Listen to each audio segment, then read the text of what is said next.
ভারতে থেকে পাকিস্তান জিন্দাবাদ এই ধরনের কথাবার্তা যারা বলে তাদেরকে তো আর ছেড়ে দেওয়া ঠিক নয়। না, আমরা কোনো উস্কানিমূলক মন্তব্য করছি না। আমরা মন্তব্য করছি যে দেশে খাচ্ছি, যে দেশে ঘুরছি, সেই দেশকে কখনো ঘৃণা হতে পারে না। আসলে এই দেশ আমার মাতৃভূমি। এই দেশের জন্য আমরা জীবন পর্যন্ত বিলিয়ে দিতে পারি। আর যারা ভারতে থেকে পাকিস্তান জিন্দাবাদ বলছেন তাদেরকে এই দেশ থেকে তাড়িয়ে দেওয়া উচিত। সম্প্রতি এই ধরনের একটি ভিডিও ভাইরাল হয়েছে বাঁকুড়ার বড়জোড়ায়।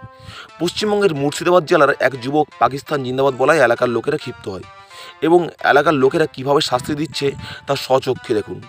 তবে আমরা দিবারাত্রি কাব্য টিম একটাই বক্তব্য, যারা এইসব ধরনের কথাবার্তা বলবে তাদেরকে ছেড়ে দেওয়া কখনো উচিত নয়। আসলে এই ভারত আমার, এই ভারত অনেক কষ্টে স্বাধীন হয়েছে, অনেক মানুষ জীবন দিয়েছে। সেই দেশে তেরঙ্গা পতাকা ছাড়া কিছু উঠতে পারে না। সেই দেশের একটাই স্লোগান হবে, জয় হিন্দ, বন্দে মাতরম, ভারত মাতা কি জয়।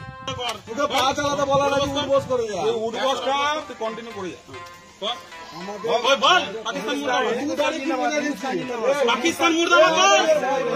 ওর ভাই আছে